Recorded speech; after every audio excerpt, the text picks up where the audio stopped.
The 49ers are your 2022 NFC West champions. Say it with me, y'all. 2022 NFC West champions, your San Francisco 49ers. David and I are going to break it all down next.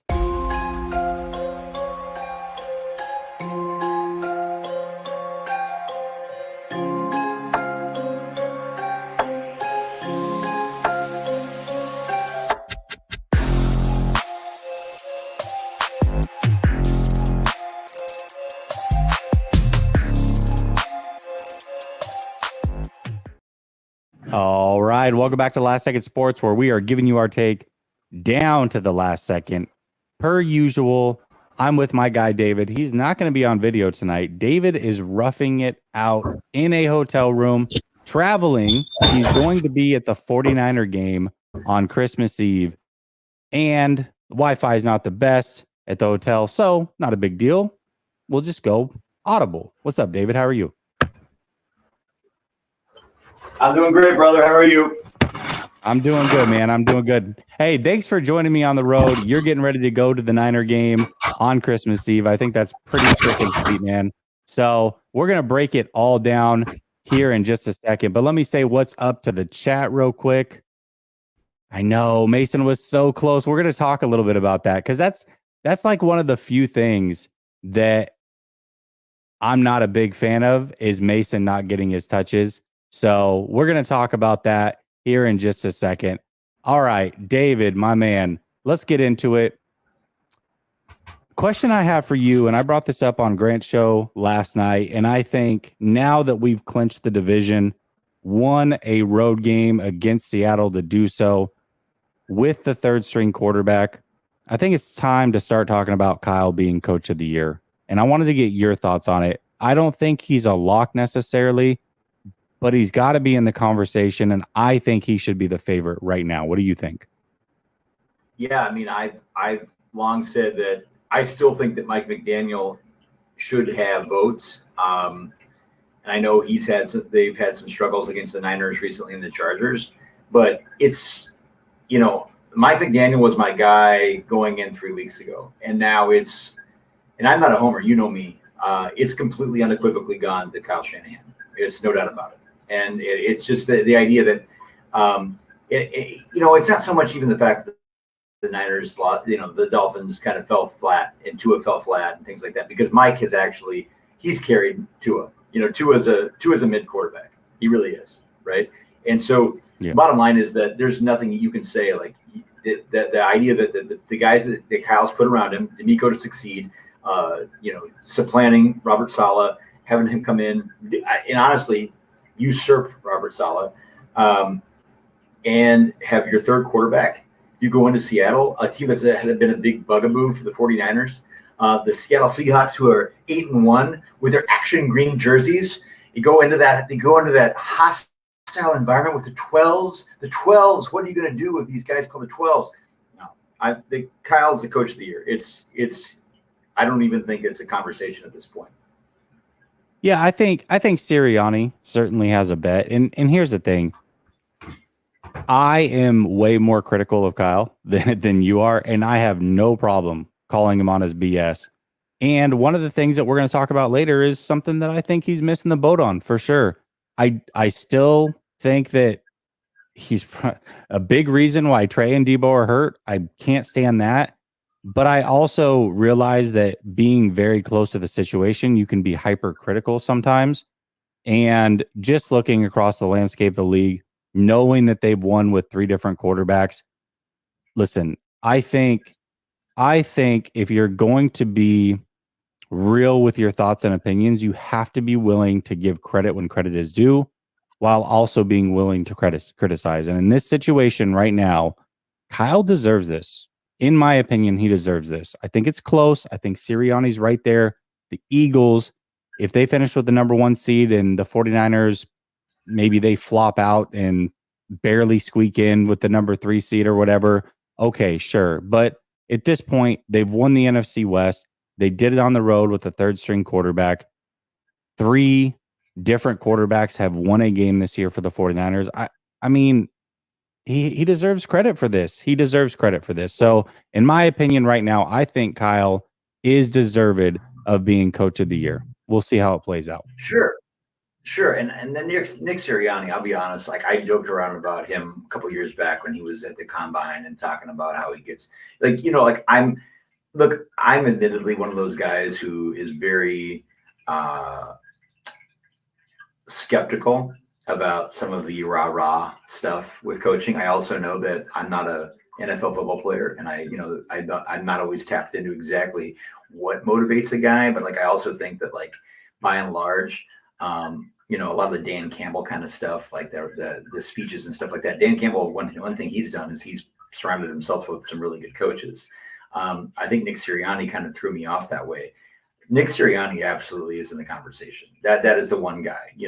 Honestly, like Jalen Hurts, a lot of people had thrown him under the bus. A lot of people didn't think that he was going to have the ability he had to like come back and really be a threat the way he has.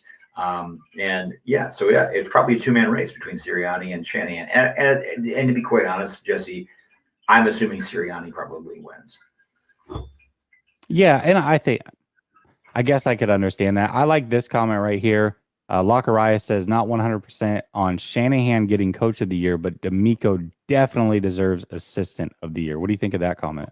Well, yeah, I mean, D'Amico is just, I was watching, I was sitting out here. I'm in Monterey tonight, on the road with my family, and at Alvarado Street Brewery, what a great brewery, and sitting here yelling at the TV with a bunch of locals, and just dawned on me that D'Amico is just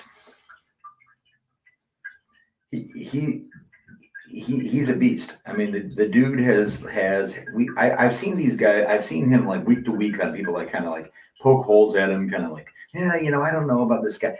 This guy is, as Kirk Herbstreit said, and I don't even like to parrot Kirk, but like it's true. Like he asked Nick Bosa, like, does this guy look like a head coach? Like he does. He has everything you want in like the prototype, but he also has the X's and O's. He has the acumen. He has the intelligence. He's a dude that when I watch the game, I'm never nervous as an Niners fan. You're sitting in a situation 7-3, right? 7-3. And the Seahawks are in that situation. They get that strip from Homer, and Mooney takes it down inside the 10, and they punch it in later. They're just you're never worried. You're never worried with that defense. And that, to me, that speaks volumes. And I can't remember. The Niners had some really good defenses. 2011, and 2012, 2019. But this defense is on another level. Like, you just don't feel like, they might bend a little bit like they did later in the game. And I know you and me and Marco are going back and forth. Oh, this game wasn't over. This game was over. This game was over. And so, like, and like that's the thing is like, this is, and by the way, speaking of which, this is a little off topic, but can we talk about, my phone was dead. I was sitting here walking around Monterey, the roughing the passer on Nick Bosa. I don't know if that's going to get on here, but like, it's right here. Here's a comment. There it is. That did that just pop up? That was, somebody had actually made that comment. I know that you can't really see it from your phone so much, but I can see it. I'm on my laptop. I can see it. Oh, okay, yeah. Somebody made the comment. So yes. I am on a school issued Chromebook right now, Jesse. I have technology. Okay? And the bottom line is, they don't know this. You probably will start looking at my internet usage. The bottom line is I was screaming. I'm in my hotel room, and I about ready to get kicked out of our hotel. Like I was like, well, my kids are looking at me like I'm just absolutely more maniacal than I usually am. And I'm looking around at people like, the look on my face is I'm looking at people like incredulously, like, what are you going to do about this? Like, and my wife's like, well, why would I do anything about this? This is ridiculous. It's a football game. And I'm sitting here, I watch it over and over again. And it's like, that's the only thing you can do to stop Nico Ryan's defense is throw these, and I'm not, blame the refs, but like, that was just, that was egregious. And you know what they did? They still stopped him. And it was just like, I got to tell you, this team is a Super Bowl contender. I firmly believe that the Niners are. I like the Eagles, fine team, good team, scary, can be a struggle with Jalen Hurts' legs when things break down. if they rush 5, if they don't rush 4, they don't drop back, could be a problem.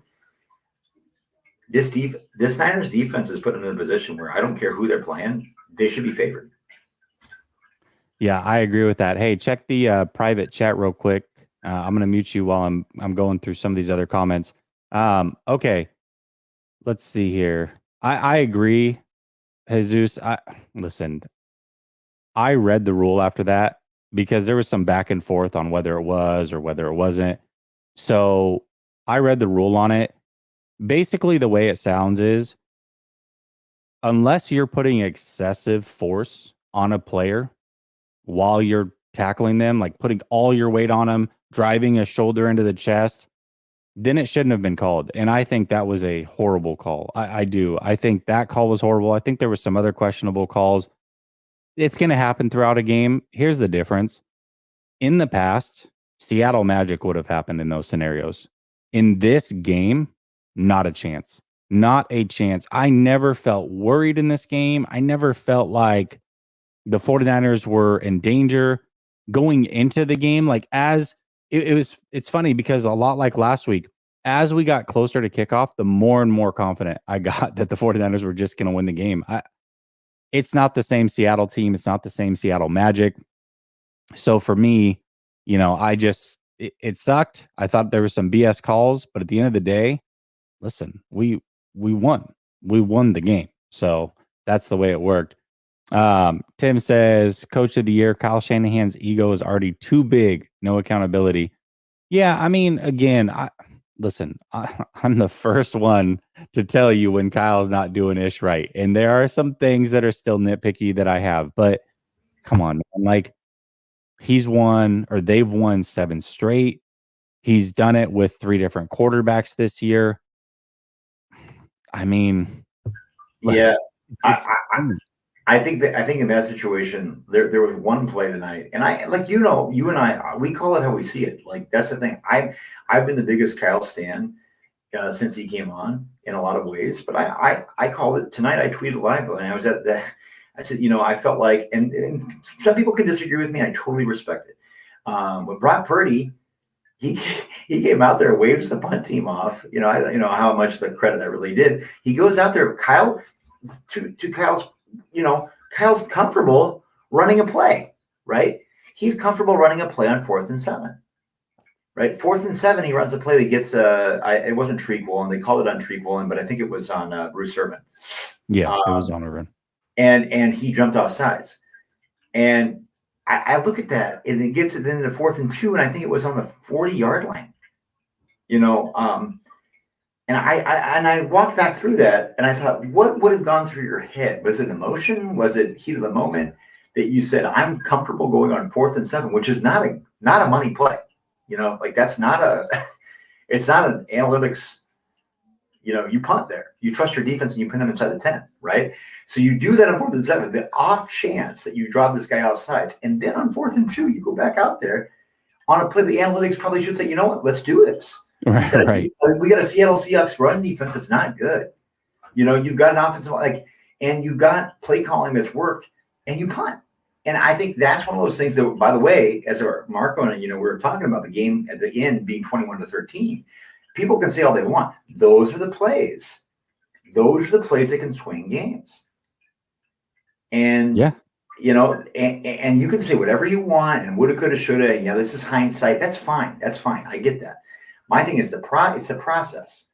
And if you have the confidence to go out on 4th and 7, which is a big old uphill battle, and then go and the quarter ends, it's like the quarter ended, and Kyle was like, okay, I'm gonna go back. Now that I've thought about it. Yeah. I'm gonna go back into my Michael Lombardi way of thinking. I'm gonna go back into like the big media, like the Kirk Herbstreit way of thinking. I'm gonna go into the Jonathan Vilma way of thinking, as he can announce. Like I'm gonna play it safe.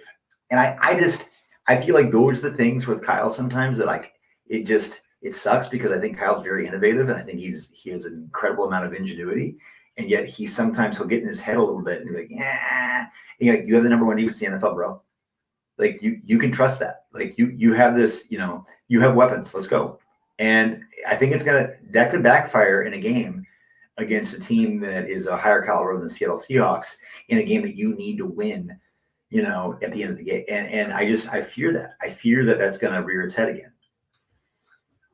Yeah, and it could, but it's funny because in that moment we were talking or we were texting. I don't know if your phone had died during that time, but I was texting with Marco at the very least, and I said it was weird. It's weird that you put the team out there to try to get a penalty. You get the penalty, and then you don't go for it. But it wasn't like one of those situations. Again, I try to portray the same reaction after the game that I had in that moment. I don't want to go and revise history and make it seem like I was pissed off in that moment, because I wasn't. I was just like a little weird. I mean, maybe I probably would have gone for it and tried to just finish it off, but I get it. It's not that big of a deal. The 49ers are going to be fine. Again, I never felt worried. So I don't want to go back and then act like in that moment I thought differently, because I didn't. You know what I mean?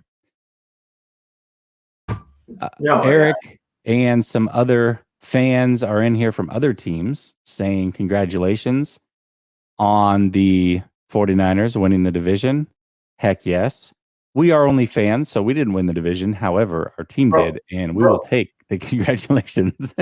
How do we not even lead in with this? Like, let's celebrate a little bit here. Absolutely. I mean, NFC West, my man. Like, you can say whatever you want, but this is we're hosting a playoff game, bare minimum. With 3 games left, David. That's the crazy part. It's over. With 3 games, the 49ers can go 0-3, and they're still going to host a playoff game. That's crazy. And that's huge because nobody's going to mail it in, right? I'm gonna be at Levi's on Christmas Eve. I cannot wait. Who would have thought? Brock Purdy, Taylor Heineke, fireworks, baby! Like I can't wait for that. And the bottom line is, they're not going to mail it in, and the 49ers do have the luxury of, if things kind of like go askew a little bit, or like they've got a player that's a little dinged up, they can have confidence in who they are and say, look, we're hosting a game no matter what. And at the end of the day, our health of our team is the paramount, right? Like our health, making sure we got all these guys to the playoff run big. And so let's say you get a couple guys that get dinged up, nothing major, but like, you know what? Like, are we really risking this? It's not a must. There are no, like, you can say this all you want. There really are no must wins anymore at this point. Like, they're nice to have wins, and they're still going to play the mentality they're winning those games, but they won their division. Like, they're hosting a playoff game. There literally aren't any must-have wins. And I don't like that mentality necessarily, but like, I think that helps. It at least gives the team an out in a way that's saying, hey, if something happens where some guys have some little minor injuries, little things they need to like rehabilitate to get ready for week 19, right? That wild card round, like that's a benefit. Yeah, absolutely. You know what? I was going to save this topic for the end, but I've seen it so much in the chat that I think we should just address it now, because it does make sense after talking about Kyle Coach of the Year. One of the issues I took exception with, and we were talking about it in the chat as well. Everybody in here seems to be talking about the same thing. Why not more Mason? I don't understand it. Mason has proven that he's a good player. And I think everybody's worry is that CMC is going to get ran into the ground a little bit here. And for what? Because you can still run the ball effectively with Mason. He's proven that. Man, in a must-stop situation, yet again, they couldn't stop this kid. He almost broke a long touchdown. And it's funny because if he had scored, I was going to go full like, oh man, that was a little Beastquake-ish, huh? And just rub it in with the Seahawks fans. But for me, I don't understand why Mason's not getting more burn early in games. I have the same concern that it seems like the chat does. Is CMC being ran too much when Mason is available? And why? Why is that being done? David, what are your thoughts? My take on this, and I'm not saying this is right, by the way. Mm-hmm. I mean, I actually think I'm right in this situation. I don't think it's the right decision by Kyle. Is that I think that he thinks that Jordan Mason is one-dimensional. Yeah. And so when you have Mason in the game, it's like it tips your hand. And CMC is the ultimate jackknife, right? Swiss Army knife, right? And so it's like this idea that there's so much more that puts the defense on their heels, from myriad formations with CMC, and with Mason, sure. it's like what he's going to do. He's not going to get any targets, right? He's not going to line up out. He's not going to audible, or he's not going to sit there and like, oh, I'm going to line him up in the X. Or I'm going to go like, it's not going to happen, right? So I think that sometimes feels like Kyle thinks that's hamstringing him to a degree, even though it's not a knock on Mason. It's just like predictability within play calling. At the same time, though, and this is the reason why I think that's foolhardy, is that you put Mason out there, and in those situations where he needs to eat up those yards, he does it. And there were a couple times today where he didn't, and it wasn't on Mason; it was on blocking. Like it was just like Jake Brindle, by the way. Just like, I'm sorry, like I need to go back and watch the all-22, but boy, oh boy, oh boy, center has to be the number one. People can talk about whatever they like, all these positions, like they got to address center next. Like, and this team is legit. Like this team is, a Super Bowl contender. They got to fix it because there's so many plays left on the field with him. And I'm not even trying to rag on him too much, but like, boy, like there was a couple plays with Mason, CMC, Purdy, even like going down, like, oh, there was not. And I watch Mike McGlinchey and think there are more often than not, boy, Jake Brindle's getting worked in certain situations there. And it's just, that's another thing that I want to watch as we go to the playoffs about what teams are going to take advantage of that. Yeah, and Philly's that team probably because they have elite defensive tackle play. Like that's the one team that can really take advantage of it. Again, for me, the hope is they can avoid Philly altogether. Maybe Dallas can take them out because they would potentially play in round 2, most likely play in round 2. And for me, that's a division game. You never know what can happen. I think Dallas certainly can go on the road and beat Philly. And then what? Now you don't have to worry about it as much. But yes, Philly's the most interesting matchup because I think some of their strengths are our weaknesses. You talked about the center position versus their defensive tackles. I would say a mobile quarterback is still something that worries me a little bit. Gino's not the most mobile guy, but there were a couple times where he could have taken off and he chose not to. And then the one time that he did, it's going to be tough. I mean, that's going to be a tough situation. I still think the 49ers can win that game, but if I can avoid playing the Eagles, I certainly will do that, especially on the road. All right. GTC Real says Brock with another year is going to get this offense. Brock with another year is going to get this offense. We have a QB competition brewing, and that's a good thing. Mason. Wow. Yeah, I agree. Mason, man. That's I think I missed another one here. Hold on. Hudson says this is Brock's team. We have seen light years more than Trey. If Trey did this, we would be blown away. Point blank, period. Brock's team. We see things very different. I'll leave it at that. I'm not going to get negative tonight, but we see things very, very different. Well, I'm not going to get negative, but like, can we talk about that a little bit? Sure. I mean, like, because I think it's possible to stay positive in this situation where people look at this as hedging. It's not. Like we said this for the last several weeks. Brock Purdy was Mr. Irrelevant. Brock Purdy, though, came in, and I think he's transcended that for sure. Like in his job, he's shown he plays Jimmy Garoppolo. He can play a Jimmy Garoppolo style of ball with plus athleticism and functional mobility. We've seen it every week, 3 weeks in a row. We've seen it. And yes, the thing is, just like a la Jimmy Garoppolo, he also had an absolute, complete, boneheaded. I mean, and look, this is the thing though about staying positive. You expect that, right? From Mr. Irrelevant. You expect that from a rookie who's thrown. And by the way, it's a Thursday night game. And I'm not trying to be Mr. Excuses and things like that. But by the way, there were some misses that he had throughout. We could talk about that one to Ayuk on the outside. You're going to have boneheaded plays. Trey's had them. Jimmy's had them. Purdy's had them. That being said, Purdy is a person who can function within structure. And he has confidence. He has, I think, good recognition about certain. Did I lose you, David?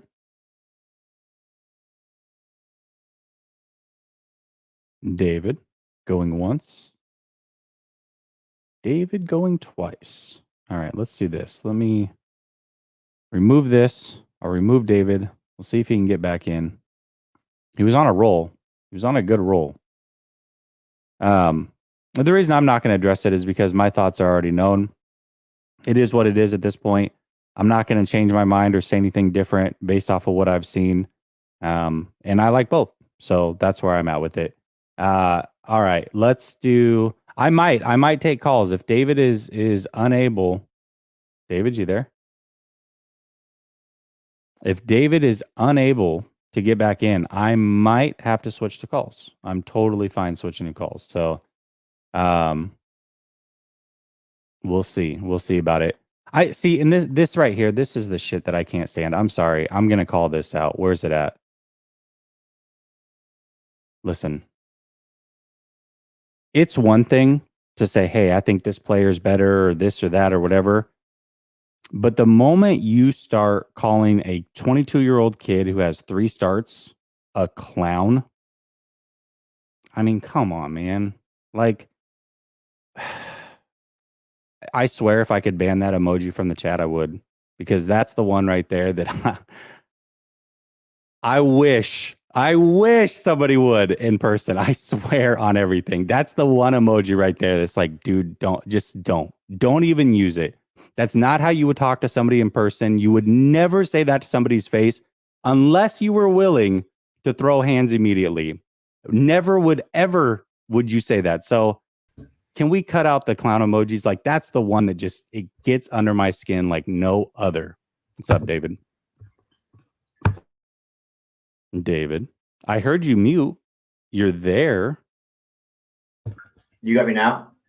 But not, yeah, for sure. That's fine if you would. But again, you better be ready to fire back, because that's exactly what's going to happen. So if that's the type of person you are, then cool. But I missed that.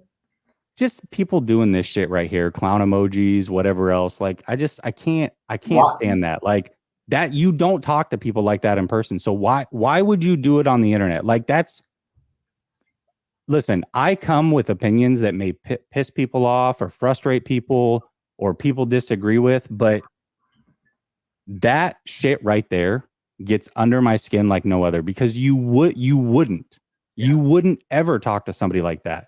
So, and no, I'm not a boxer. I've trained MMA for 17 years. I can handle myself. It's not even about that, though. I'm not trying to like threaten people. I'm just letting you know like how real life goes. Like, you just don't talk to people that way. And that's the most frustrating thing that I have with the internet and doing this shit here, is the disrespect people have towards each other. I hate it. And it gets under my skin. I'm sorry. It just does. And honestly, this sounds like because Jesse and I are friends. Like, Jesse's a real one, dude.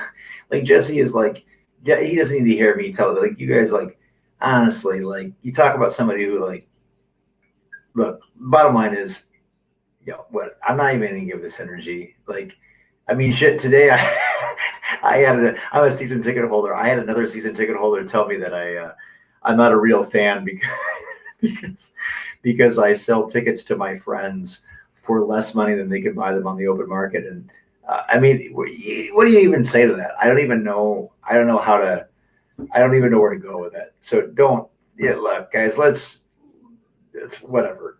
Yeah. JC Montana. And I get it. Like, hey, don't put it on screen. Don't give it energy. But at the same time, like, that, it's going on in the chat, right? And if I see it, I gotta say something, because that's just that's who I am, right? And this is my channel. The last thing I want is for anybody to come into this chat and feel like they can't have a voice. Right. Flav's a great example of this, and Flav will tell you we have major back and forth. Yep. We disagree vehemently. Yep. I would never call Flav a clown. You would never see me go low like that, or go after him as a person, or go after any of you as a person. Now, if you come after me, you might get fired back on, but I would never be the first person to do that. And so I expect on this channel that we can challenge the opinion, we can challenge the topic, but the moment we start getting personal with each other, like, I'm just not cool with it. Like, I will lose every sub I have if it means people are going to be respectful to each other. Right. Like, I don't do this for the money. I'm not doing this for clout. Like none of that stuff. I don't care about the subs. If you're going to treat people like that and be disrespectful, like move on. Move on. I'm sorry. That's the way I feel, and that's the way it's going to be. And unfortunately, this week we've seen some creators who are so addicted to the cloud and so addicted to the subs that they won't even call out egregious things that because they don't want to poke the bear with their followers, even when that means that like a critical mass of their followers can be, bandying things that are really dangerous and really hurtful to a large subset of our fan base. And I think that it's just one of those things where like, look, whatever, let's move on. I mean, God. All right, let me hit up these super chats real quick. Twisted, thank you. I appreciate you. Lockeria says, this is for Jesse keeping it real. Why are we arguing? We just won the division. Bang, bang, Niner game. I feel it. I feel it. I definitely do. This, again, we just won the division with 3 games left. We just won the division with 3 games left.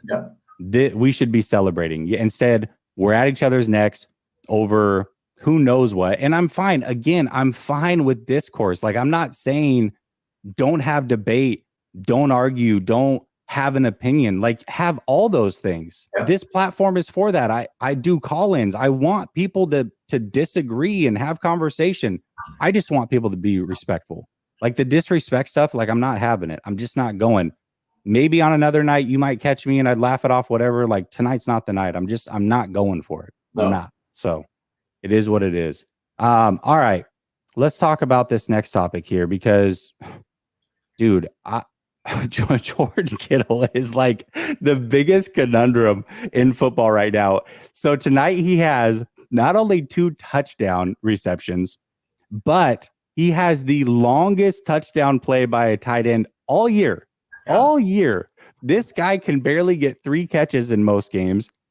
I don't even know if he got there tonight. Either way, he's got 2 touchdowns tonight. Looked fantastic. He's done this a couple times, but then he's had other games where it's like, okay, George, like where you at?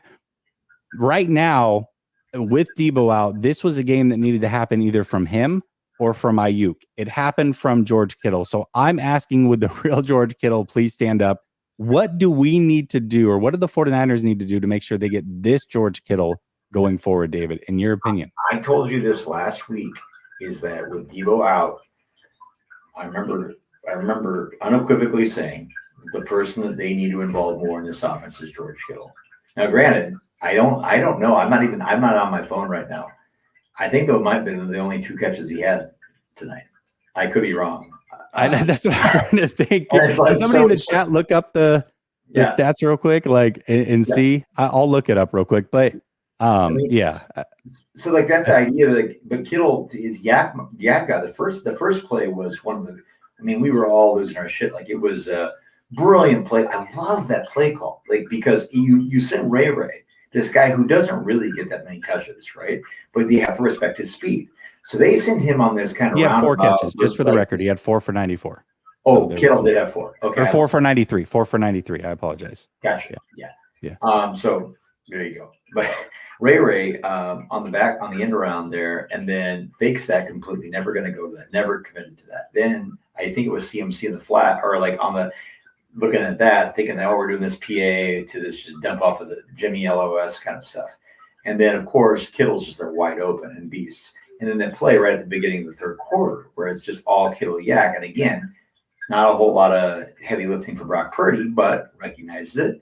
And he jukes out, and that's the rest is history. Kittle has been this weapon for a long time, right? We know he has. It's not just try hard stuff, right? It's not just like gritting it out, right? Kittle's an athlete, right? Kittle has the ability to put one on people, and I think this is one of those things with Debo out. Like I want to say this, Jesse. I don't want to see Kittle like quote unquote. I would get this argument going, running between the tackles, so to speak, right? But like.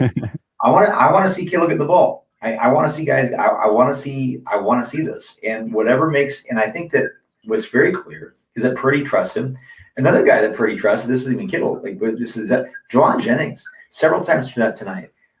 Purdy connecting with Jennings. I think he really likes that connection. So with the real George Kittle, please stand up. I think he's standing up, and I think that let's get him more involved. Like I think he can get more than 4 touches a game. You know what I mean? Like, I think he can be that safety valve that's not always just CMC or, so the bottom line is they're in good hands, even with Debo out on a short week, guys. We have to remember this. Thursday night football is weird. It's weird. Always. It's why I don't usually like to put money down, although I did put quite a bit of money down tonight. Cashed in. That's right, baby. It feels great, baby.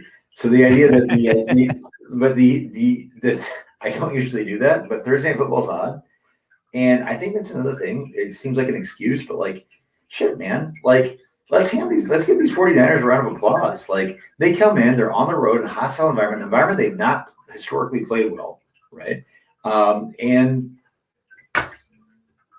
put up shop, like, right? Like, they just did their thing. And yeah, they had that little garbage time touchdown that made it look closer than it was. It wasn't close, right? Like, we knew what it was. We knew the score. So, yeah, I love it. I want to see more of George. And, next week we got, Washington at home. You got Vegas on the road, and then you got the Cardinals back at Levi's. So, yeah.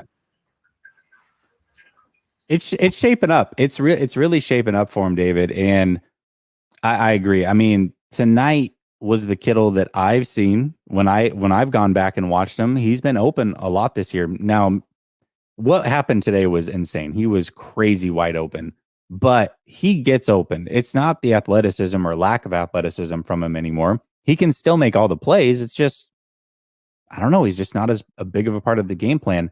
Tonight, though, they drew up some great sneaky plays for him. Again, shout out to Kyle. We talked about Coach of the Year potential. Some of those play calls were absolutely insane. I mean, he was running so wide open. Insane. It's like, how does that even happen? But I digress. I think Kittle still can be elite in this league, but man, to be paying a guy that much for the production that they get from him because they aren't utilizing him the way that they have in the past is certainly frustrating.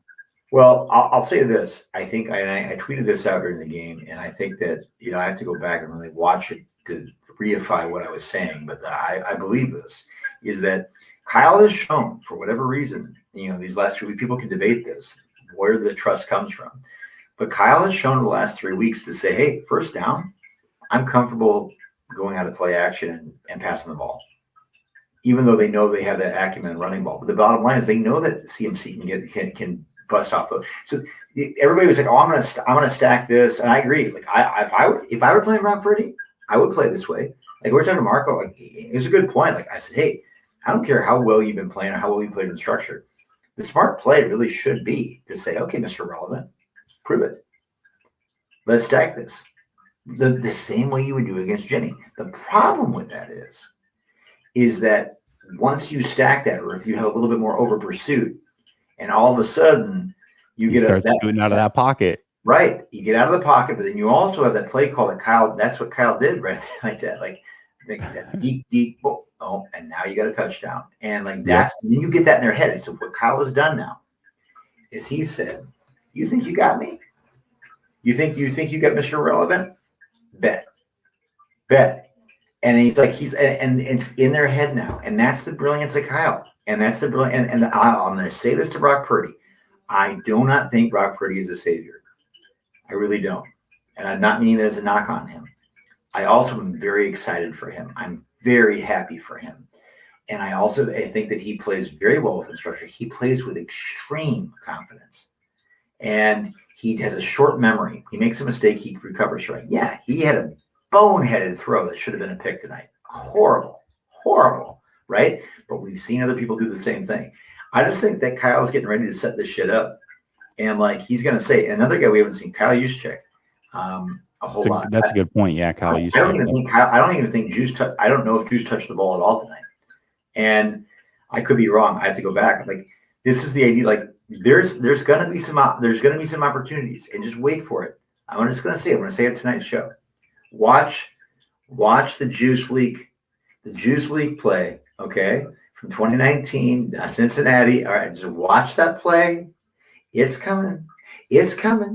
Okay, so and I think that Purdy actually plays well into this plan because he's very capable out of play action to not only throw, but if things do break down, several times tonight he gained first downs on things that seem simple. We're talking about picking up 7 or 8 yards for a first down, right? He he did that in college. You go back and watch I was like, he's good at that. He's an athlete. And so it does add a layer. The defense has to respect it out of play action. They can't just bite. They can't just and it doesn't allow them to stack the box in a way that I'm excited, man. I don't know, man. I don't see this team. I think this team wins out in the regular season, and I think this team comes in and by the way, the Eagles would have to completely fall apart, but the Vikings, and maybe this is another conversation. I agree with this. And you're in Minnesota, so you get a lot of Vikings games. I'm glad that you brought this up because we haven't talked about this. I talked about this the other day, but they are in full collapse mode at this point. Oh yeah, and they're one loss away. And if the 49ers win out, that number 2 seed goes to San Francisco. If they have the same record and they win out, because the bottom line is what the Vikings swept the AFC East. Yep. They beat the Pats, Bills, Jets, Dolphins, but guess what? It doesn't matter because when it goes down to conferences. So the Niners, they went out, and that's one of those big games against the Commanders and the Cardinals. The division, they're already 5-0, right? That's it. By the way, Jesus Christ, man, they're undefeated in the division. Unbelievable, right? That wins a lot. I mean, and so they went out, particularly against the Commanders and the Cardinals. It's going to be real tough. The Vikings are going to drop another game in the next 3. No doubt about it. I think so too. No. They have 4 more games left. So because we played on Thursday. Yeah, you're right. They have 4. Who do they have? They have the Bears, the Packers. Who else? I know they have the Bears and the Packers. Yeah, and those aren't gimmies. No. And the Vikings defense. I mean, it's just I don't mean to rag on the Vikings too much. I live among Vikings fans. I've been on record saying that yes, I wouldn't mind playing them in the playoffs because of our defense. But they have weapons. Justin Jefferson, Dalvin Cook, T.J. Hawkinson. I mean, two very good tackle. Christian Darrisaw is a top 4 tackle for me in the NFL. So they're not a bad team, and Kevin O'Connell's not a bad coach. They've had some things where they just haven't put things together, and their defense is cheeks. So it's that's an issue. But there's still a team where Justin Jefferson can put 200 yards on you like that. And I think that's one of those things where you got to be careful. But yeah, their defense is cheeks for sure, and I think they're also soft, right? And there's different types of defenses. There's tough defenses. I think Philly's one of those defenses that's a little more rough and tough. But when I look at Minnesota, I'm like, okay, you guys have 2 pretty good pass rushers, but it's very Packers 2019.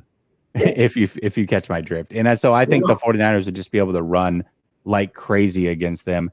Timothy says, love the division was won on the Seahawks turf.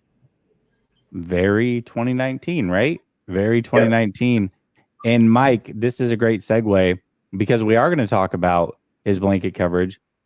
Also, he was out at the end of the game. He had a concussion-ish. They thought so anyways. He passed protocol, was not brought back into the game. Maybe they felt comfortable that they could win that game without him, although it did get a little hairy there at the end. I don't know what's going on. I would imagine that he's probably going to be okay. Concussion, those things can definitely linger. Sometimes you pass protocol and then a day or 2 later, you're diagnosed with one. But being that they just played on Thursday Night Football, remember, they now have 9 days before they play again because they play on Christmas Eve. So I think Mooney's going to be fine, but he's a big part of this defense, a huge part of this defense, and a defense that frustrated the hell out of DK Metcalf. He frustrated the hell out of DK Metcalf. Just overall, I know that we talk about it every week, David, and but we can't stop talking about it because this defense is so damn good. And every time that you think they've reached their peak, they break through again. They do something more that you don't expect. And realistically, until that final drive when Mooney Ward was out, they essentially have gone 8 quarters against the Seahawks, who, by the way, their offense ranks 6th in points per game. Yeah. They're right behind the Lions by 0.2 points. They're right there, almost 5th. They've basically held them to 6 freaking points. in 8 quarters. Yes. That's incredible, David. Absolutely incredible. It is, and I think that people need to understand this, and teams throughout the NFL are worried, is that this Niners defense is the Ravens of 2000. Right? This is that 85 Bears. Like, they're good. They're that good, people. People need to really realize that. And I go back, every defense, every team has a clunker, like again against the Chiefs. And yes, they had guys coming back from injury, not trying to make too many excuses. But like, and people say, well, you haven't played. Now they play the Dolphins. Now they play the Seahawks. These teams that have scored, and they've made them look silly. And another thing I want to say about the DK Metcalf is, I don't want to call him the grown man. But DK is one of those dudes. I respect his game and I respect his passion.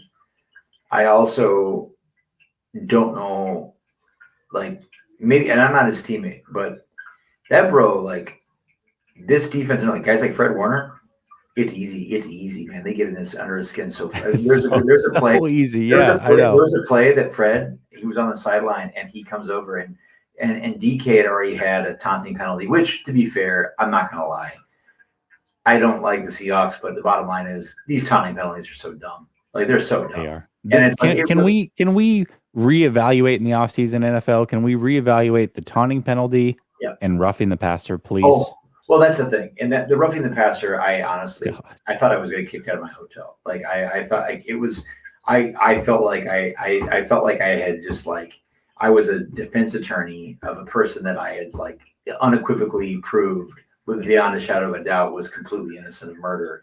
And yet here was this jury, like, bringing down this case, like, in the 11th hour. And I was just like, what are we doing? And, the roughing the passer penalty, it's insane. That play, it didn't get enough. And by the way, Kirk Herbstreit, now Michaels, completely gutless in their commentary in that regard. Like, just like, didn't even just business.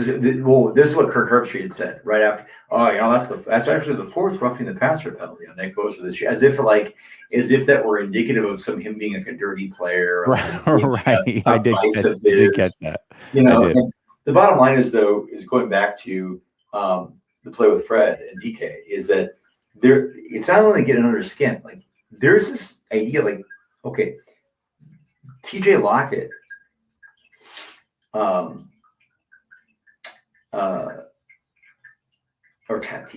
Tyler Lockett goes and celebrates a 6-yard gain at the beginning of the play. And in this game, it's like, yeah, you got the first down, but Greenlaw's like right there.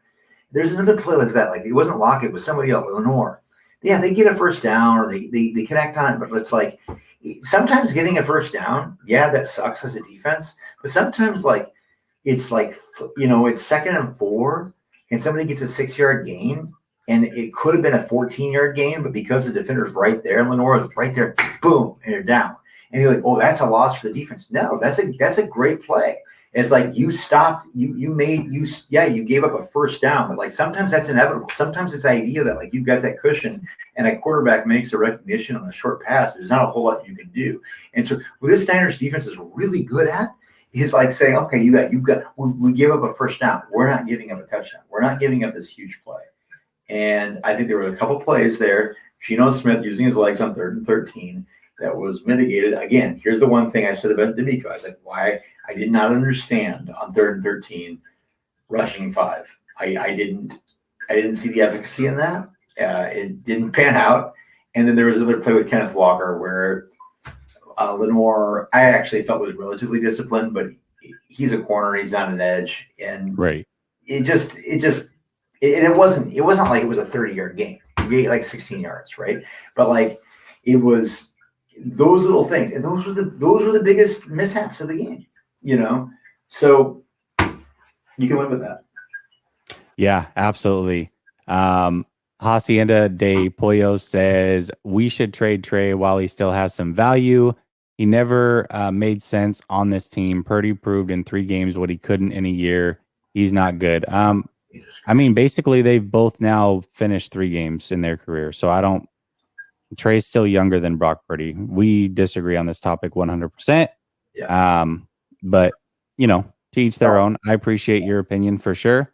I think trading Trey, regardless of whether he's the starter or the backup, this point doesn't make any sense No. because he's inexpensive. Purdy's inexpensive.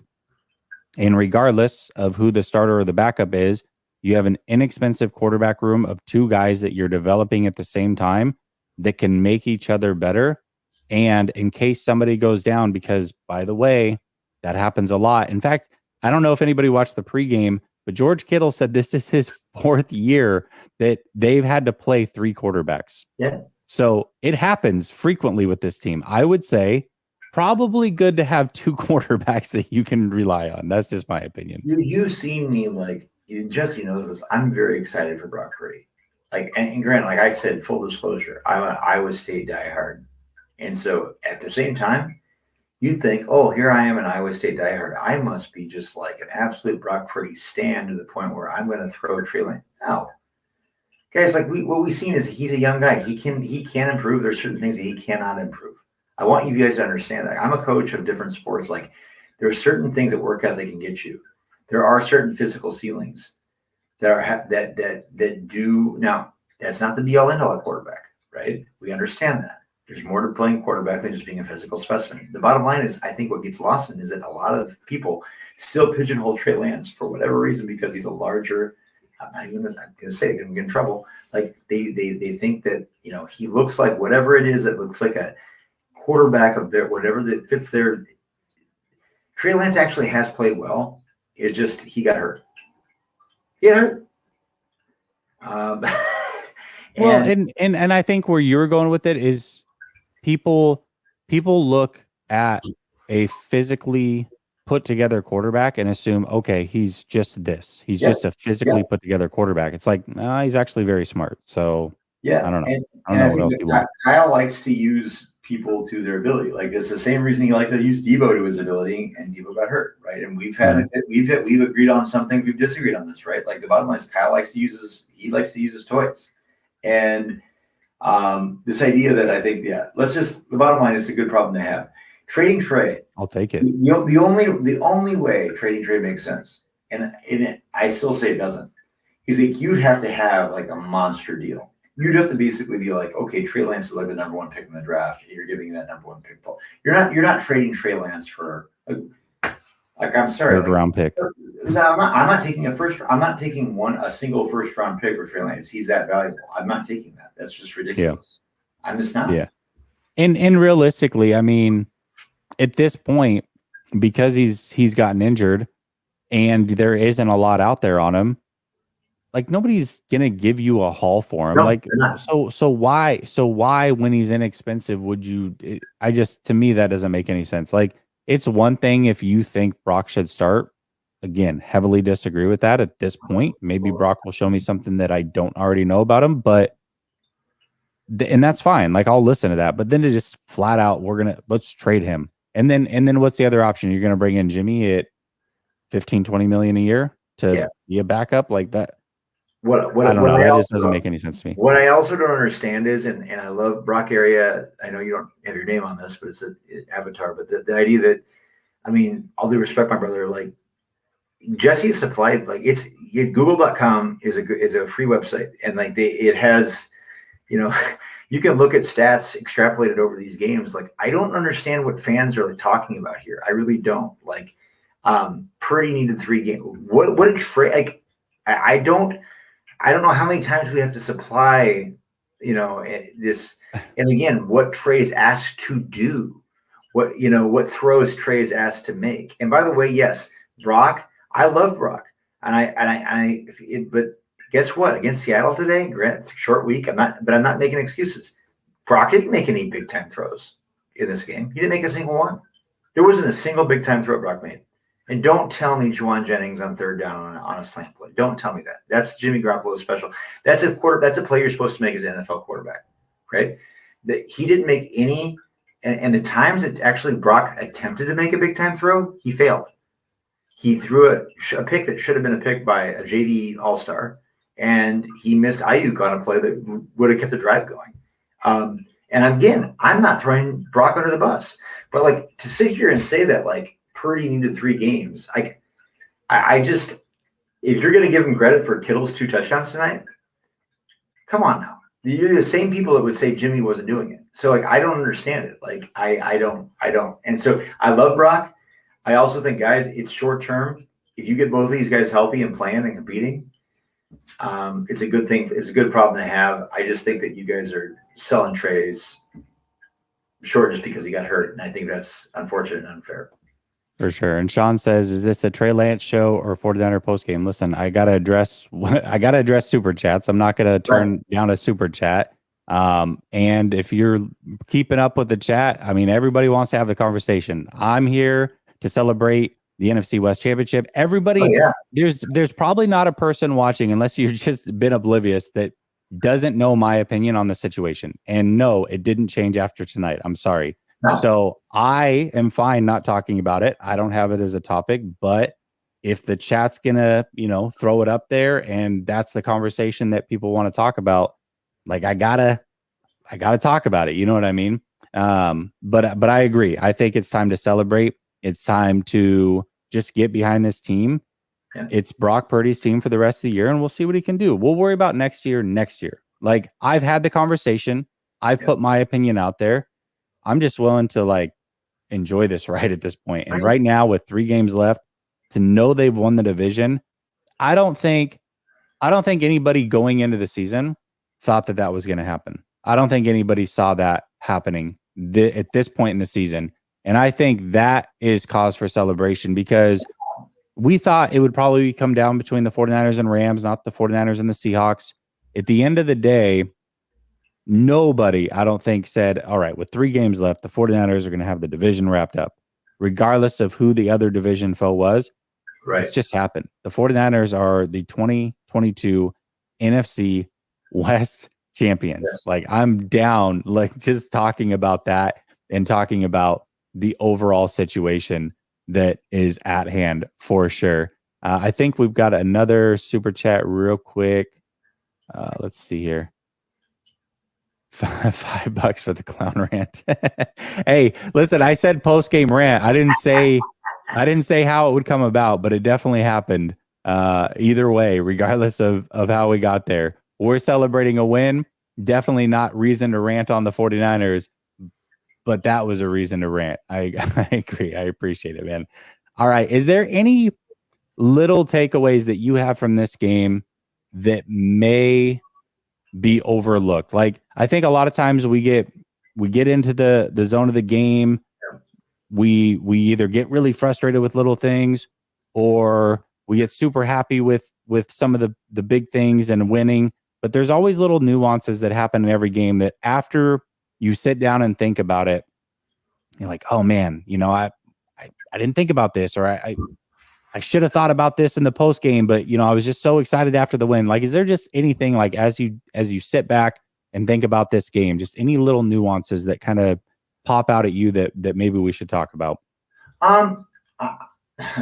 This is like the nitpicky things. There are certain times where I feel like it's actually a positive in the way that you're looking. Like, there's sometimes I feel, and this is the thing, I'm going to get a rag on this, but I'll say it because you asked me on the CMC. Sometimes I feel like there's certain plays where he's been asked to do what we'd like to see Jordan Mason do. And there's certain times where I feel like he's so good at diagnosing plays that can make a bigger plays. And there's certain times where I feel like he leaves something on the field because he's not dancing or juking, and this is nitpicky. I'm going to get eviscerated for this. Like, this is the thing. This is the bottom line, Jesse. Like, there's so little that I'm looking at where I'm looking at the Niners, strategically, in just in basic, levels of patterns of performance that I'm not concerned about. I would just say, I'd like to see, as you alluded to, I'd like to see some more balance in the backfield. I'd like to see, because heaven forbid CMC goes down. I don't think that you need to see Jordan Mason exclusively get carries in the second half. I don't understand the efficacy of that. I just don't. We know the NFL has gone, if not the route of RBC, running back by committee, at least some level, not even a platoon. And by the way, just you've seen this around the NFL all the time. The Dallas Cowboys, for instance, do this. They'll do Tony Pollard and Zeke Elliott, and they'll just alternate them like on drives. Yeah. And they do that not because they have confidence in both, and they think, hey, yeah, we know that one of them, but like we know over the course of a game it's going to keep these guys fresh. And my concern is maybe like I don't know what is stopping Kyle, as you had said, and so maybe that's something that and there's Brian's. You popped up on there. You need to run Mason more to save CMC.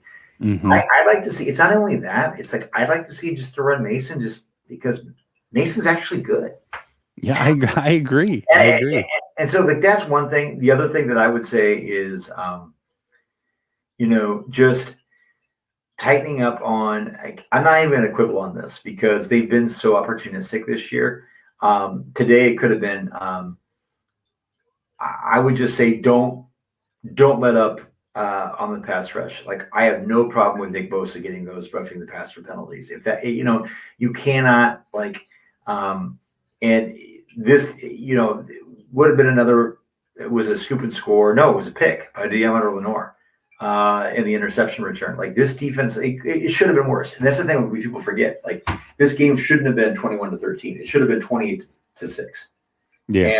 And so anyway, I think my moral of the story is I have very little that I can like legitimately critique.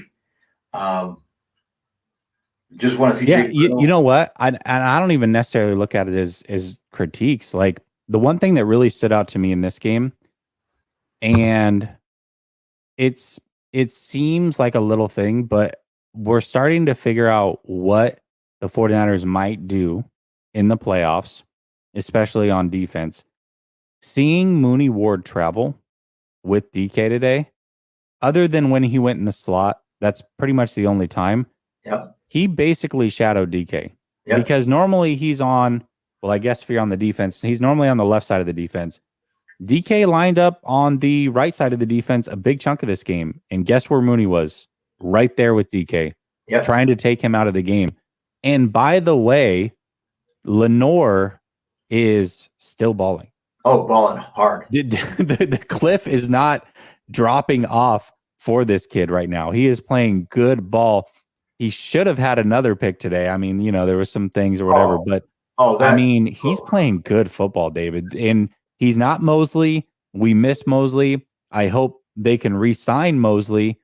But man, the way that they're able to use Mooney Ward, and by the way, Jimmy Ward, who himself has said that he is completely uncomfortable in the position, is the way that I took what he said earlier in the season.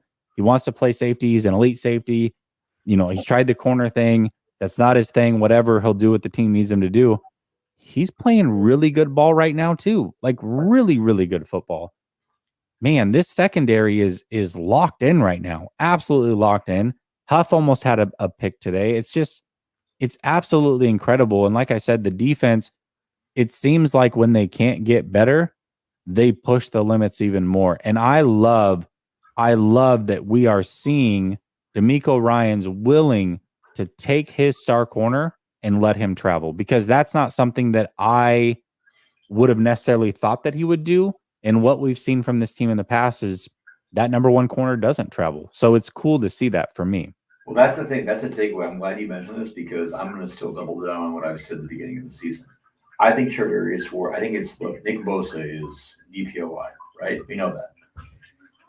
Charvarius Ward is the most underrated player on the San Francisco 49ers. And it's weird because he was the big free agent acquisition. And he plays you could argue what's the more premium position. And he's been locked down. And everybody's like, the thing about quarterbacks that people perseverate on every mistake that they make and like then use it as a cudgel against them to be like, you see. Like, no. Like, Charvarius Ward has just been unreal this year for the 49ers. You take Charvarius Ward off this team, they don't acquire Charvarius Ward. The replacement value, you talk about wins above replacement, right?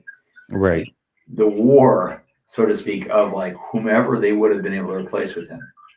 Think about it. It just makes me, it's scary to think what they would have done. So you can talk about Nick Bosa all you want, and I will, we will, right? Nick Bosa is special, completely. They don't need to say it. I still believe that Charvarius Ward is the most important piece to this defense this year. If you take him off of this defense, It's that's the one player you couldn't lose. We've Well, seen most yeah, of we those kind of low key saw it at the end of that game, right? Look Right. at how easily they just went up and down that field.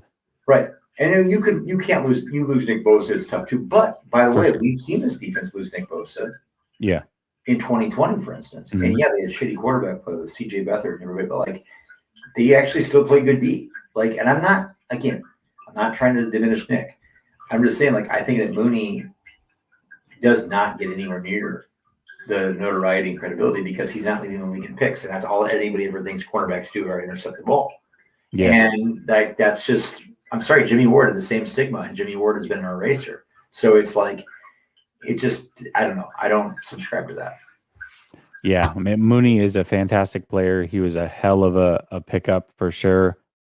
Again, I'm excited for when Mosley can come back, but Lenore has done a fantastic job, and I'm just excited at what this defense can do. I mean, like I said, it seems like the sky is the limit, but reality is, I feel like they've broken through the sky at this point. They're past that point.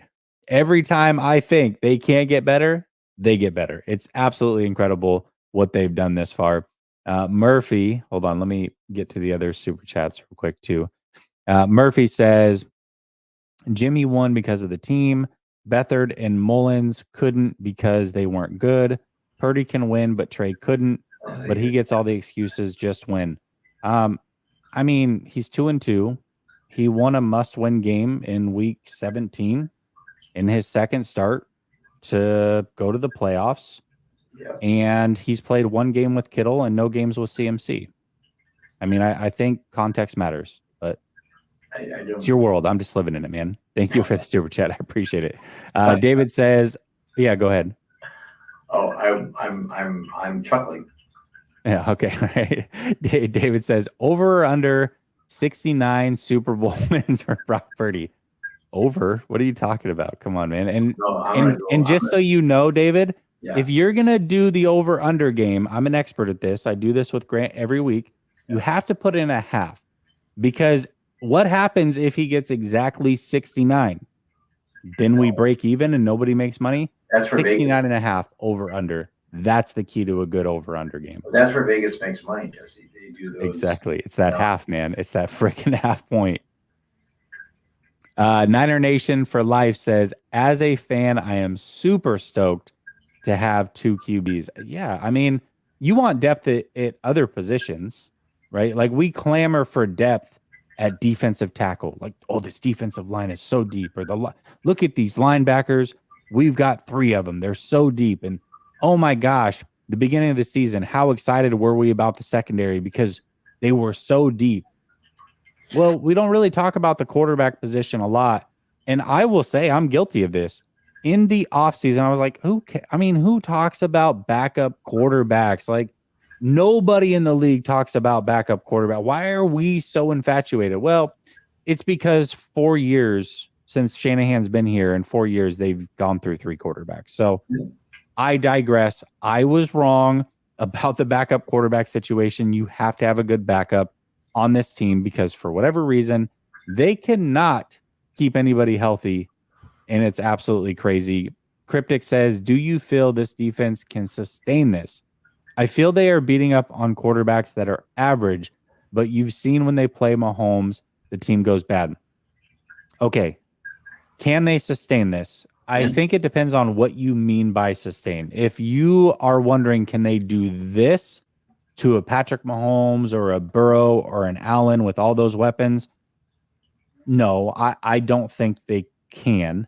However, those are elite quarterbacks with elite weapons. Okay. And by the way, those guys are all in the AFC. Can they do this right here against NFC quarterbacks? I think they can. I think they can do this all the way to the Super Bowl. Once they get there, we'll see how it happens. But I also think that this defense can hold people under their average regardless of how good they are. In that Kansas City Chiefs game, I think that there's a lot of context defensively that we're missing out on. Yeah. Well, let's not forget that they finished the Falcons game, the game before, without, I think it was 7 or 8 defensive starters. They came into the next game not knowing if Bosa would play. He had the groin injury. Mooney Ward had just pulled his hamstring, probably shouldn't have played, but he was so amped up for that game that he couldn't miss it. Jimmy Ward came back for one play. I think that was the game. He came back for one play and broke his hand. So he was immediately out. Yeah. It was just a completely different game. And by the way, Eric Armstead also did not play in that game. So I think this defense now is a much different defense and a healthier defense. This is the healthiest they've been arguably since like week 3-ish. Yeah. So I think it's a little bit of a different defense, but can they hold those teams down, those offenses down the way that they're doing, like, let's say the Seahawks? No, I don't think so, but I also don't necessarily think that they have to win the Super Bowl. Sal says, keep CMC fresh in case he is needed in crunch time. I so agree with that. John says, would you rest the starters at some point in the next 3 games? Okay, I think this is a great topic, David, and I'm going to ask your opinion on this. So let's say they're going into week 18. Minnesota hasn't lost another game, okay? Yeah. Now, there's an opportunity that if the 49ers beat the Cardinals and Minnesota loses to Chicago, then the 49ers would get the number 2 seed. Yeah. In your opinion, what would be more important? Taking that chance and playing everybody and making sure you win that game to get the number 2 seed, potentially, or resting your players to get ready for the inevitable next week matchup in the playoffs against whoever that may be? I'd take the number 2 seed. Okay. And here's why. Like, you get the number 2 seed, that means you host. Look, now the Niners have gone on and played well on the road lately, right? The bottom line is, we're not talking about and look, all due respect to the Seattle Seahawks, and look, Geno Smith has had a nice little, I mean, look, I'm going to get in trouble here. He swindled some people, okay? David, I don't think, hold on real quick before you go. I don't think you watched it, but on Monday, I went on a Seahawks channel, and I love Brandon. He is awesome. Hawks Nest, love that guy. I'm going to be collaborating with him every year. He's fantastic. He runs a great channel. And I took that conversation. It ended up being a 3-hour conversation. I clipped it down to 2 hours and put it out on my channel last night. And the one takeaway was all of our fans were like, dude, they're really bought into Geno. And should they be? Probably not. But that fan base is bought into Geno because he's not sounds very Jimmy Garoppolo 2019, but he's top 5 in all these categories. I'm like, okay, but like, it's still Geno Smith. And I think tonight he low-key got exposed a little bit. So yeah, go ahead. Geno's not that good. Like, I'm going to be honest. Like, I kind of got swindled in the middle of the season. I was like, okay, now granted, you can't always play the 49ers, right? But week 2, and I was like, yeah, Geno's cheeks. Tonight, Geno's cheeks. Like, Geno was not good at all. Like, Geno was really bad. Like, that play that Nick Bosa, the roughing the passer, had nothing to do. Like, you could say, okay, it was pressure, right? Actually, it wasn't like Nick Bosa was hit his hand while, and deflected the ball, kind of things like that. Like, and granted, that's not really, Geno Smith's just not, they flashed the stats at 25 and 8. It's very Jimmy Garoppolo-esque. I get it. It's very like, hey, look, I played efficient football. I've checked the EPA marks and things like that, right? When push comes to shove, when you really need it, Geno's not going to give it to you. And all due respect to Geno, honestly, kudos. But like, Geno doesn't strike fear in this 49ers team. You can ask those guys. Ask Fred Warner if Geno Smith scares him. He'll laugh. Okay, he'll laugh. He will. He's done it before, right? Like, and so this idea that, this division we all thought was going to be the hardest division in football, it's the easiest division. Like, they suck, right? So it's like this. That's the one concern I have a little bit, but like, I think this defense is built to. And you had said about talking about Josh Allen and the AFC guys, whether they can go toe to toe with him. I look, you know how I feel about Josh Allen. I think he's the best quarterback in the NFL. Mm-hmm. I think that he also has games, against New York, right? The New York Jets, and the Niners defense are a better defense than the New York Jets. Oh, I for want sure. people to understand that. The Jets are fine. They're not the Niners. Okay. Josh has sometimes struggles in those situations. I have faith that this is a healthy D and they coming back and they're not nursing hamstring injuries and things like that on outside corner and on edge like Bosa and Charvarius Ward in the same game. Yeah, your two best defenders. No, I'm confident, and I think that this is the thing that this defense is going to do is they're going to be. I mean, here's a question I'm going to ask you. You asked me whether they're going to like if they were going to gun for the number 2 seed. What's your end of the year prediction? Do they win out? I do. I think they do win out. David. I do. And I actually have a different take on this. I think that's what they will do. I think that's just what you do in the NFL. You go for it. You know, if you've got a chance, you're going to go for it. And the NFL's smart, by the way. What they're going to do is if that number 2 seed is on the line, if you notice, there's no game time scheduled in week 18. That's because the NFL is going to schedule them to play at the exact same time so that nobody can score watch. So that's what the NFL does, and it works. And they will make both teams play all their starters. I personally, here's the way that I see it. I would love to have home field advantage all the way through. They're going to have it in game 1 no matter what, whether they're the 2 or the 3. Yeah. Round 2, assuming everything goes to chalk, they're going to play Minnesota regardless. Now the question is it at home or is it on the road? Yes, I would love to have that game at home if I can. However, I think rest, especially when you're trying to go for 14 straight wins, is what they're trying to do to win the Super Bowl. Yeah. If they win out like we think they're going to, that's going to entail 14 straight wins. That doesn't happen in the NFL, not very often. And when you're on a streak like that, usually that thing comes to an end at the worst time possible. All I'm saying is when you haven't had a bye week in 8 weeks and you're about to go on this playoff run and try to run off 14 in a row, I personally value the rest over that number 2 seed because I know that regardless of where that game's played, the 49ers are going to stomp the Minnesota Vikings. They match up so well with them. I'm really not worried about that game. And I think that rest would be so important to this team. However, like I said, the 49ers are not going to do that. We know what they're going to do. They're going to fight for the number 2 seed. And if that's what they feel is best, then I'm all in. I just think that you're going to see the 49ers be 12-4 going into week 18. And then they're going to be I think you're going to already see the Vikings be in a position where it very well could not be a non-factor. And you're also talking about placing. Now people can say all they want. Oh, Colt McCoy. I don't give a shit about Colt McCoy. Okay, like this is a different defense.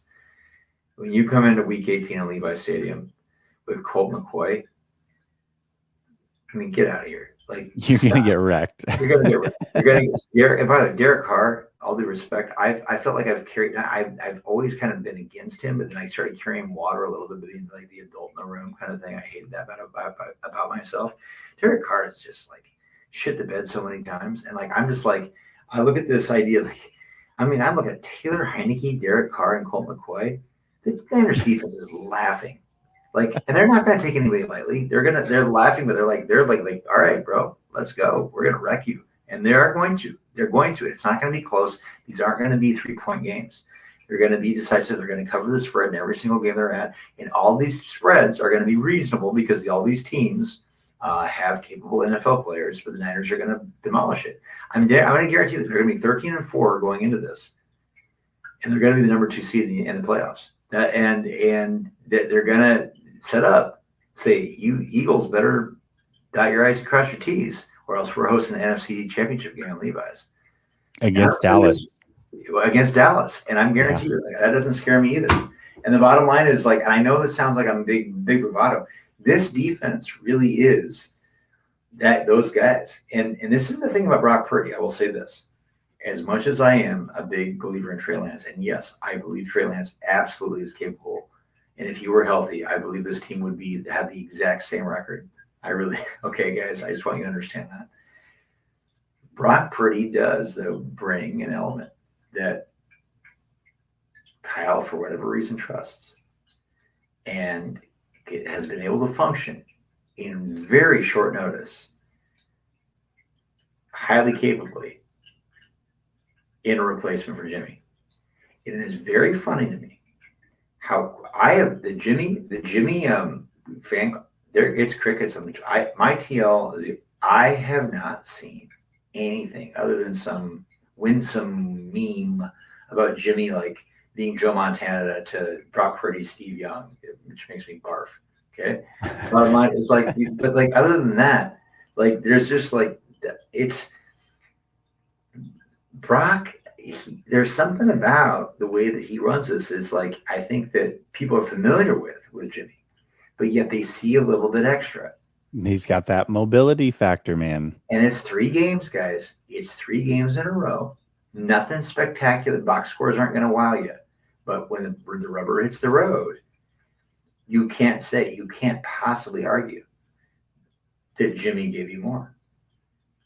And I think that's the thing that with a lot of people with Jimmy is like, it's not even slander on Jimmy. It's like people are already, it's weird. It took Mr. Irrelevant to have just solid games to make people forget Jimmy Garoppolo. Yeah. And it is an interesting dynamic. And I'll say this too. Like I believe in Brock Purdy. And when I think the team's going to go undefeated down the stretch and do it easily, then that's me telling you, like, I also believe in the quarterback that's got the ball right now. Like, I believe that he's good enough to do this. And for a kid that I've watched since 2020 and low-key fell in love with for, what he was, never thought he would be the first pick in the draft or anything like that. But I thought he could be a decent player in this league and certainly a long-term backup. Like, I love Brock Purdy. And so I trust this kid. I really do. And I don't think he's given us any reason not to trust him to this point. And so until he does, I'm just going to trust it. And I believe that this team with him at the helm can absolutely make some noise. Am I picking them to win the Super Bowl? No, I'm not going that far, but I am picking them to make a lot of noise. And I would not be shocked with the outcome no matter what happens here. So I'm just along for the ride at this point. I love what we're seeing. I do agree with you, by the way. I think the 49ers are going to end up with the number 2 seed. And if you asked me this 2 weeks ago, I would have said that, no, I don't think that was going to happen. Heading into that Miami game, I didn't think that it was going to be possible. I didn't expect a collapse from the Vikings, and knowing that the 49ers had a couple, tough-ish games on the schedule before playing the Dolphins, I was like, oh, chances are they're going to lose one and that'll be enough. It's just not happening at this point. They're not going to lose, not unless they choose to rest people and lose games. Like, that's the only thing that's going to happen at this point. Kev, that's a lot. Kev says Kyle never should have started Trey, needing to win.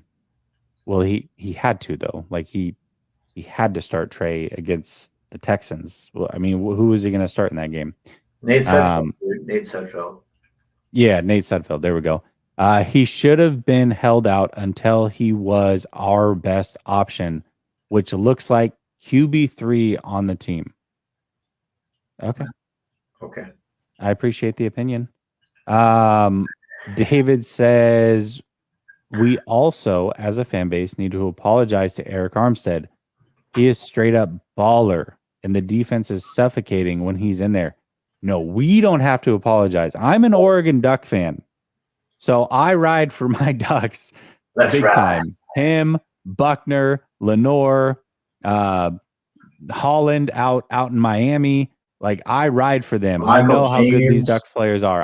Eric Armstead to me has always been legit. He was playing out of position, and I think a lot of people looked at him as a defensive end, and a lot of mobile quarterbacks would get around him, and I think they got frustrated with that, and I understand.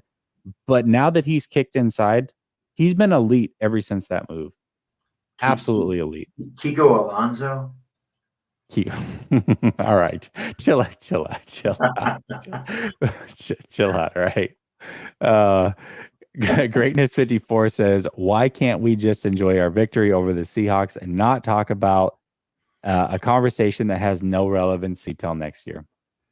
Hey, Hey, I'm with you. Sure. Jamaican Boy says, give Jesse his flowers. He lent the 49ers a weapon, a Glock 13. Oh, Lord. Nice. Very well played. A Glock 13, and it's Purdy. Man has more poise than Jimmy, and there's no debating that. I like it. That was a good use right there.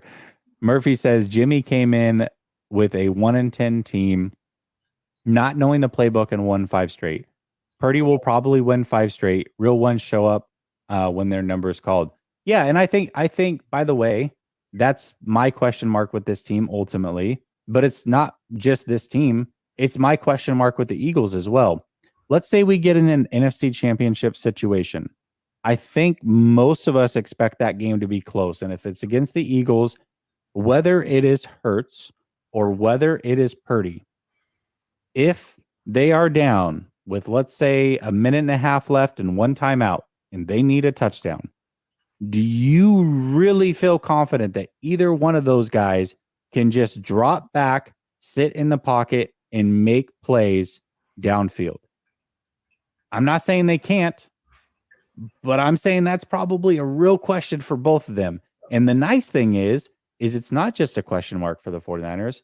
It's also a question mark for their opponent. So we could see either one of them be in that situation, and maybe they do. Maybe they come through in that situation, but maybe they don't. And I think that's the one question that remains to be answered, and it may not boil over until we get to the NFC Championship for both Brock Purdy and one Jalen Hurts. And I'm excited to see how it plays out. I really am.